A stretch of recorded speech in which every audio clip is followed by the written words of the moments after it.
Swear.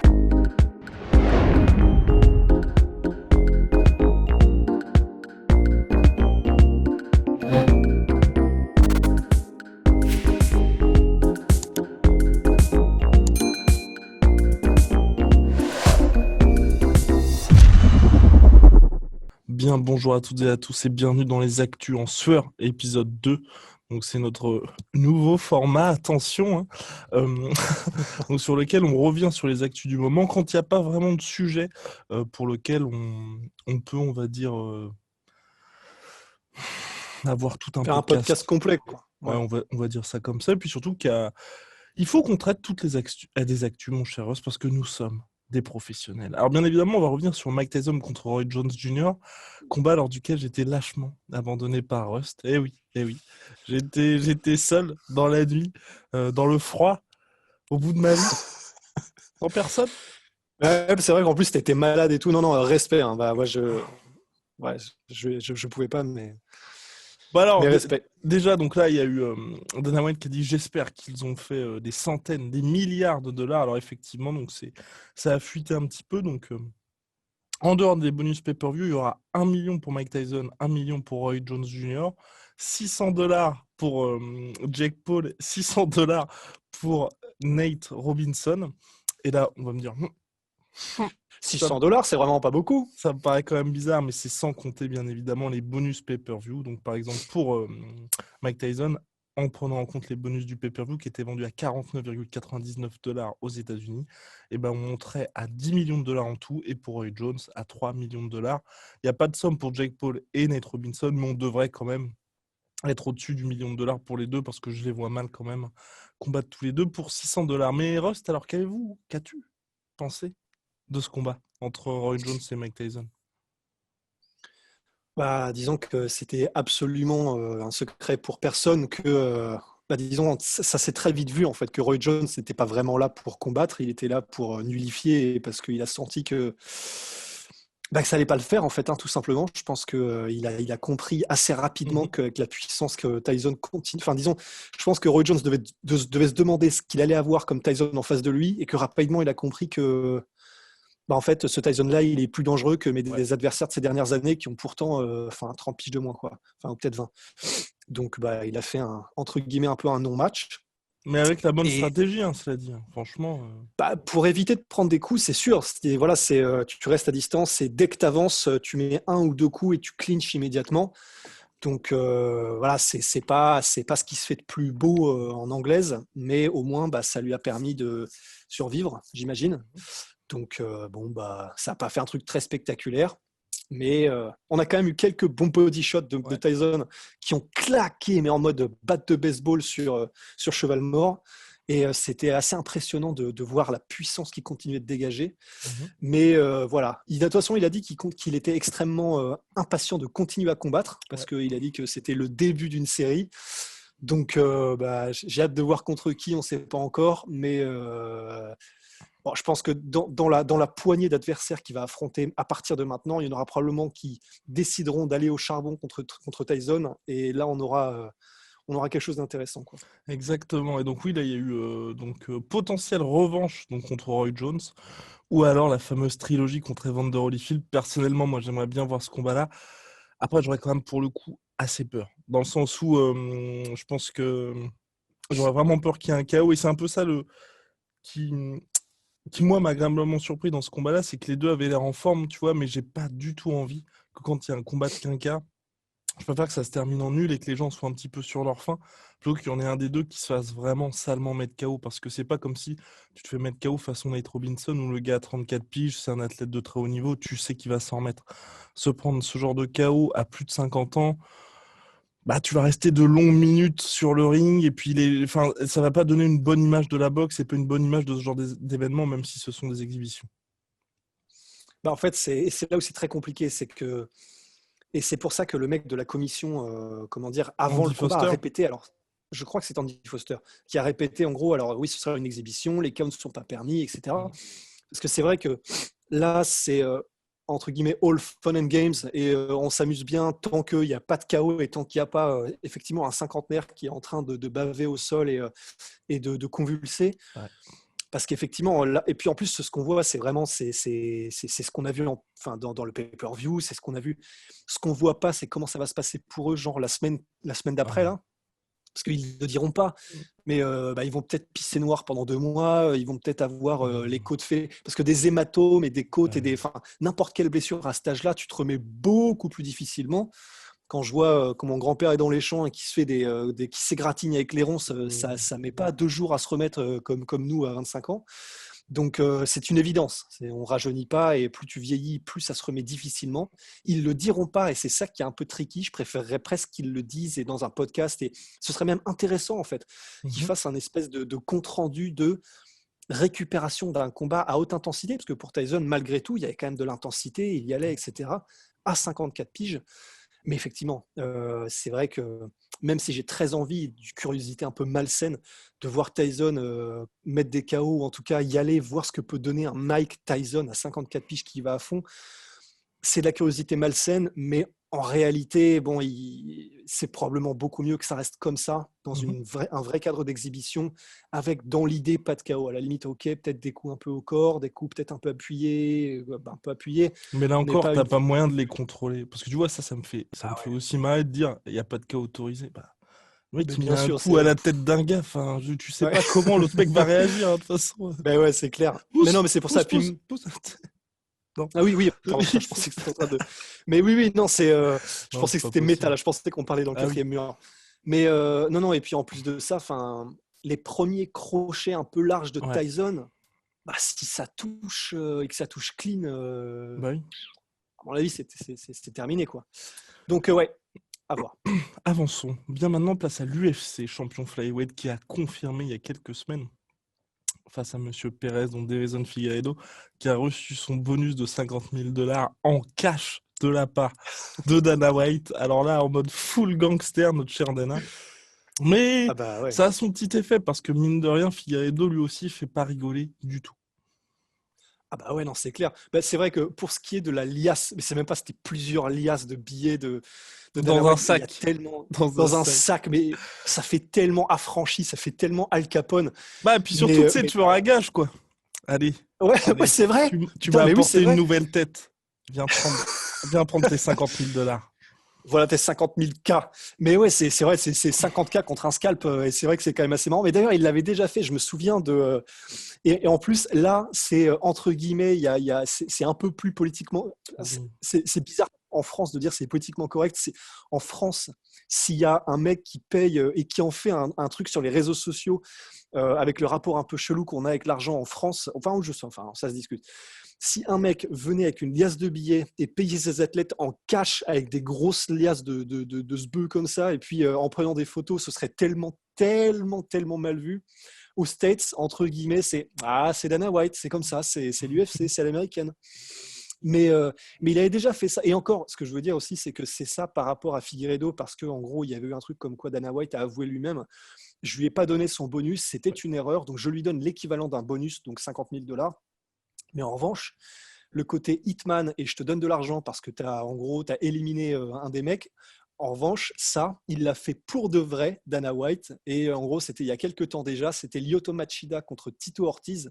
Et Exactement. Dana White déteste Tito Ortiz. Et d'ailleurs, même il n'y a pas longtemps, il lui a mis un énorme coup dans les dents par rapport, je crois, au fait qu'il se présentait en Mhm. Californie en tant que, enfin, je sais pas, la mairie ou j'en sais rien, Tito Ortiz. Et en gros, à l'époque, contre Lyoto Machida, après la victoire du Brésilien Lyoto Machida, Dana White était venu le voir dans son vestiaire pour lui donner un énorme bonus enfin, financier. Je ne sais plus si c'était en cash ou pas, mais en mode tu t'es débarrassé du mec que je déteste, c'est bien, voilà, je te paye. Ah là là. Donc voilà, mais il l'a dit lui-même, hein, c'est pas des bruits de couloir, c'est Dana White qui l'a dit lui-même. Donc c'est voilà, c'est retour au Far West, mais en mode Vegas, quoi.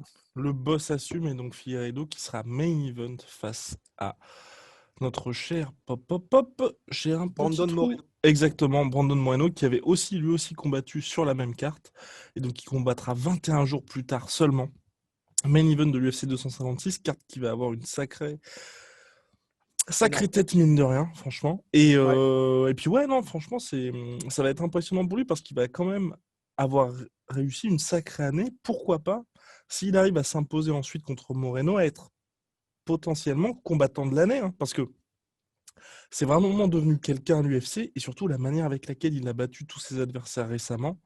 Personnellement, moi je dis chapeau parce que t'as vraiment l'impression qu'il y a une catégorie entre lui et le reste du monde. Et chapeau. Chapeau pour quelqu'un qui n'était pas du tout connu au début. Et puis, tu vois, enchaîner cette année, il a fait quoi? Les 2 KO contre Joseph Benavidez, la soumission contre Perez, plus là le combat qui arrive. Ouais. Bah, ça fait énorme. Ouais, ça C'est fait énorme. énorme. Et puis surtout en catégorie flyweight, c'est-à-dire que on avait dit, et c'est vrai, hein, on disait souvent que Demetrius Johnson rendait la catégorie un peu chiante. Alors, ça n'enlève absolument rien au fait que c'est un combattant quasi parfait, c'est clair, mais en termes de marketing, en termes d'excitation qu'il amenait avec des challenges ou un peu de panache ou volonté de monter, comme il n'y avait rien de tout ça, c'est vrai que c'était une ville fantôme, en fait, la catégorie flyweight. Il y a eu déjà un espèce de petit renouveau, et c'est vrai que ça avait redonné un peu d'intérêt avec, comment s'appelle-t-il, Triple C, Henri Cerudo, parce qu'il y avait le trash talk, parce qu'il était double champion, qu'il n'hésitait pas comment dire, voilà, à accueillir TJ Dillashaw, à Mhm. machin, il s'en foutait, alors que Demetrius Johnson ne voulait pas. Et là, eh ben, c'est vrai qu'avec le départ de Cerudo et l'arrivée du God of War, c'est son surnom, Figueiredo, Ouais. eh ben, c'est vrai qu'il y a vraiment quelque chose. Parce qu'il est flippant, même si c'est un flyweight, il est vraiment Non, il fait ultra vraiment flippant. flipper. Il dispose des mecs, mais vraiment, il dispose en mec, en mode, je mets mon sac poubelle dans la rue, comment dire, un jeudi soir. Et en gros, ben, là, on attend avec impatience Mhm. sa prochaine apparition. Et c'est vrai que ça fait plaisir. C'est-à-dire que là, je pense que Dana White, en plus, avec ses, voilà, il lui montre qu'il le respecte, qu'il aime ce qu'il fait, etc. Je pense que là, les discussions d'enlever la catégorie flyweight, elles ont totalement disparu. Je pense que ce n'est même plus d'actualité dans les bureaux de l'UFC, quoi. Entièrement d'accord, mon cher Rust. N'oubliez pas, vous faites l'opération 50 G's de la sueur. Ces derniers temps, on s'était un petit peu calmé sur la communication, mais là, voilà. Le 1er décembre approche à grands pas. Dernière ligne droite pour nous, même si on a de grosses échéances pour ce mois-ci. On ne va pas se jinxer, bien évidemment. Mais on compte quand même sur vous parce que on vise les 50 000 abonnés d'ici la fin de l'année. Vous seul C'est pouvez faisable, nous hein, aider. c'est faisable. Exactement, c'est faisable. N'hésitez pas à vous abonner. Balancez un petit pouce bleu et nous serons ravis. Ouais, ouais, ouais, bah ouais.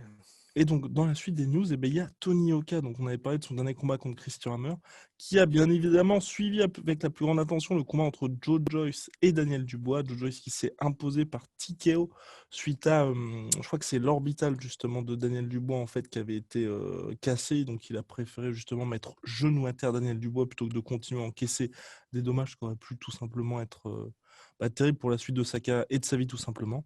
Et ensuite, Tony Oka a posté sur Twitter: Ok, Joe Joyce, faisons la revanche olympique maintenant. Je sais que tu la veux et je sais que tout le monde la veut. Personnellement, moi, je serais plus que favorable à ce genre de combat.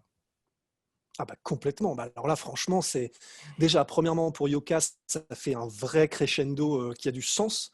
Et en plus de ça, là, il a affronté Duopa, qui était clairement un énorme cogneur, et il a créé la surprise en s'en débarrassant en quelques secondes. Il a ensuite affronté un mec ultra chiant, mais très connu sur le circuit international, qui est Christian Hammer. Là, Mhm. honnêtement, ça n'aurait que le plus de sens possible, à mon sens en tout cas, qu'il affronte Joe Joyce, parce que ce sont deux mecs qui sont sur la pente ascendante. Joe Joyce, c'est une machine à commotion. Il ne fait pas rigoler. Et c'est probablement quelqu'un qu'on retrouvera sur la scène internationale dans les années qui arrivent. Donc les deux sont probablement amenés là à se rencontrer et peut-être encore plus tard une autre fois du coup, une troisième. Donc non, c'est parfait. Ça va être spectaculaire parce que de toute façon avec Joe Joyce, tu es obligé d'y aller et il fera Ouais. pas de Christian Hammer. C'est clair que les styles sont radicalement opposés. Donc non, c'est parfait. Honnêtement, c'est parfait. Je suis entièrement d'accord avec toi. Le seul truc moi qui me surprend vraiment, faudrait m'expliquer, c'est le classement BoxRec. Parce que Tony Oka, vous savez qu'on l'aime vraiment beaucoup, mais donc là actuellement il est 13e mondial. Ça fait ouais. Après, il y a qui donc par exemple 13, 12, 11, 10, c'est qui? Donc par exemple, pour te dire, Luis Ortiz est 15e. Voilà. Ouais. Alors Luis Ortiz est effectivement 15e, pour Oscar tout. Rivas est 14e, et ensuite 12e, il y a Joseph Parker. 11e Kubrat Pulev, 10e Joe Joyce, 9e Chisora, 8e Dillian White, 7e Michael Hunter, 6e Andy Ruiz, 5e Usyk, 4e Povetkin, 3e Joshua, 2e Wilder, 1er Fury. Bon, ben, autant Cocorico et on supporte Yoka parce que déjà il fait le taf admirablement et puis qu'en plus il est français. Mais en toute honnêteté, que Rivas et puis que Ortiz soient derrière Yoka, je trouve que c'est un peu abusé. Parce qu'ils ont prouvé quoi déjà. C'est Enfin, tellement... ils ont prouvé, et puis surtout, voilà, c'est un peu comme Anderson Silva, il a prouvé, mais c'est normal qu'il soit non classé maintenant parce qu'il est quasiment plus dedans, carrément plus dedans. Mais là, non seulement ils ont prouvé, mais Ortiz, enfin ouais, c'était il y a quoi, il y a 1 an et demi qu'il combattait Wilder, un truc comme ça. Et il est encore, bon, il fait des trucs chelous, mais il est encore, comment dire, il est encore au top mondial, oui, quoi. Enfin, il est encore dans le mix, non, mais c'est pour ça. Mais en tout cas, oui. Tout ça pour dire, pour Joshua, là, wow, pour Yoka, ce serait top comme combat, parce que c'est vrai que pour le coup, là, il aurait un vrai mec légitime, il y aurait du vrai suspense. Et puis même si c'est vrai que Joe Joyce, comment? Je vais pas dire qu'il s'est un peu révélé sur le tard, mais c'est vrai qu'il a 35 ans. Ok, il était aussi finaliste olympique en 2016, mais il prouve bien, mine de rien, avec sa victoire contre Daniel Dubois, même si c'est vrai que moi, personnellement, en tout cas, j'aimerais voir une revanche entre les deux, parce que c'est vrai que quand on regarde le combat et la fin du combat, c'est pas... c'est c'est pas organique, on va dire, entre guillemets, comme victoire pour Joe Joyce, mais là, il est 10e mondial, il confirme, et pour les deux, ça permettrait de clairement se positionner ensuite, soit pour un combat pour le titre, ou soit d'être à un combat supplémentaire du titre, et ça aurait parfaitement sens, et de se dire clairement que d'ici fin 2021, Joshua ou Yoka ou Joyce aient leur chance pour un titre mondial. ouais, complètement, complètement. Franchement, c'est Mais pour le coup, moi, je veux voir ce combat-là en Angleterre, genre un Yoka contre contre Joe Joshua. Joyce. Non, Yoka Ah, contre Joe Joyce. ah Ouais. oui, ouais, oui. Ah bah Parce que, alors là, parce qu'en fait, c'est ça qui est un peu dur, mais je pense que déjà en France, il n'y aura pas du tout la même ambiance. Parce que d'une part, je pense qu'il n'y a pas grand monde qui connaît Joe Joyce en France. En plus, connaissant l'amour que les Français ont pour Tony Yoka, il y en a beaucoup qui diront il affronte le mec qu'il a déjà battu en 2016. En plus, maintenant, il a oui, il 35 y aura toujours piges. quelque chose de toute façon. Ouais. Alors que tu vois, en Angleterre, bon, t'aurais le coup Yoka qui est vraiment la seule contre tous, parce qu'il a vraiment cherché la victoire. Tu peux être sûr qu'il y a une ambiance de folie parce que les Anglais, ils seront derrière Joe Joyce. Et puis 3, ça lui fera vraiment un premier test. Au-delà, en plus de se dire, il affronte un vrai top fighter, il a aussi cette pression de se dire, t'as pas tout le public qui est pour toi. Et là, c'est vrai que pour le coup, je pense que pour Ouais. Tony Yoka, ça lui fera du bien aussi d'être dans une situation où justement, il n'y a pas tous les gens qui ont payé pour le voir gagner. Ouais, dans une situation où il est en terrain un peu ennemi, ça, ce sera intéressant. Ce sera une bonne marche. C'est con à dire, mais c'est un peu comme tu affrontes le prince avant d'affronter le roi chez lui. Là, c'est un peu pareil. C'est-à-dire qu'avant d'affronter, en plus, si jamais, tu vois, imagine, coronavirus a disparu d'ici fin 2021. L'alignement d'étoiles fait que d'ici 2021, bien sûr, hein, c'est n'importe quoi, mais que d'ici genre décembre 2021, il Tony affronte Yoka devient Joshua à champion Wembley. UFC. Ouais. Vainqueur par spin back kick. Mais voilà, et mettons qu'il affronte Joshua à Wembley devant 60 000 personnes ou même plus que ça fin 2021. Ben voilà, il vaut mieux effectivement qu'il ait eu au moins un petit step-up, donc que ce soit Joe Joyce contre un petit peu de public ou quoi que ce soit, au moins voilà, il y aura eu un crescendo parce que sinon c'est un coup à perdre presque ses moyens, tu vois. Enfin, Non, c'est clair. De toute façon, les gens, enfin, je pense vraiment personnellement, faut pas se leurrer. Hein. Tony Yoka, quand il ira chercher des vrais gros combats, il sera obligé d'aller à l'étranger. Mais je suis curieux un peu de voir ce que va donner pour le coup son contrat avec Canal+, parce que c'est vrai que là, il est toujours sur il est surpayé entre guillemets par rapport au combat qu'il fait, donc avec cette somme de 250 000. Mais pour moi, tu vois, ne serait-ce que le combat contre Joe Joyce, je vais pas dire que 250 000 c'est sous-payé, mais on va commencer à arriver à des sommes où tu peux vraiment demander le million, quoi. Donc à savoir comment est-ce que ça va se passer de ce côté-là. Je ne sais pas si son contrat sera terminé, je crois que c'était 4 ans. Je ne sais plus exactement, mais ce serait intéressant de voir un peu ce qui va se passer. Et surtout qu'en plus, pour le coup, Canal+, là, n'aura plus la main, parce que je pense qu'à mon avis, à chaque fois, Yoka sera le B-side dans les ouais, négociations. ouais, complètement, complètement. Enfin bref, affaire à suivre. Donc c'était les actus en sueur. épisode 2, mon cher Rust. On se retrouve très très vite pour de nouvelles aventures. Là. Est-ce qu'on Hmm est-ce qu'on parle juste en 2 Ah secondes du oui, Fight ah oui, du Circus? Fight Circus. Allez, on parle du Fight Circus. La friandise de Rust qui nous sort tout droit de Thaïlande. Un petit régal qui fond dans la bouche.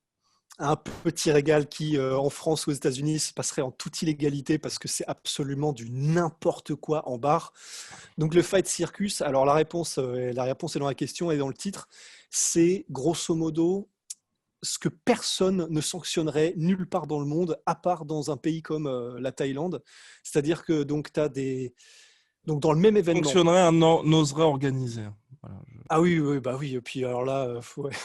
J'aimerais bien voir, je sais pas, n'importe qui à Paris sanctionner ça, ce serait extraordinaire.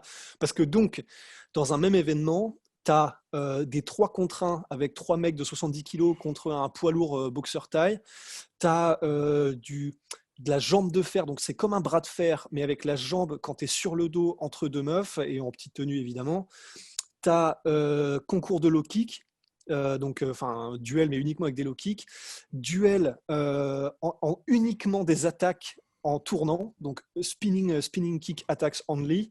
Tu as quelques matchs en bare knuckle. Enfin, c'est absolument du n'importe quoi en barre. Tu as deux bantamweight professionnels contre en gros un mec qui allegedly ils ont pris dans la rue, un mec qui fait 100 kilos mais qui a jamais rien fait. Enfin, en gros, c'est tout ce que notre curiosité malsaine a toujours rêvé de voir. Et ben eux, ils le font et ils s'en battent la race. Et c'est Bangkok, donc à un moment donné, de toute façon, vu ce qu'il y a à Bangkok, ça dépayse pas qu'il y ait ce genre de truc complètement taré, quoi. Mais au moins, ils apporteraient la réponse à notre fameuse question de l'été dernier. Combien de Ceruto Absolument. contre un Francis Ngannou? Et c'est pas si déliant, hein. Enfin, je veux dire, dans 10 piges, avec la duplication d'êtres humains et puis les hologrammes matériaux, bah, je veux dire, on y est, hein. Allez, finalement. Rendez-vous dans quelques années. Bien très vite pour de nouvelles aventures. Big shout out à My Sweet Protein. On était à moins 50% pour le Black Friday, donc vendredi dernier. Je crois qu'on est au-dessus des moins 38% sur tout My Protein avec le code la sueur, n'hésitez pas. Et moins 10% sur tout Venom, cumulable en plus des promos actuels. Et oui, Rose vous le montre. Oui, ça c'est la nouvelle collection et elle est mortelle. Exactement, sur tout Venom, en plus des promos actuels sur tout le site Venom et puis sur lassueur.store, il y a la nouvelle collection de décembre. Bref, mon cher Ross, on se retrouve très vite pour de nouvelles aventures. À la prochaine. À la prochaine.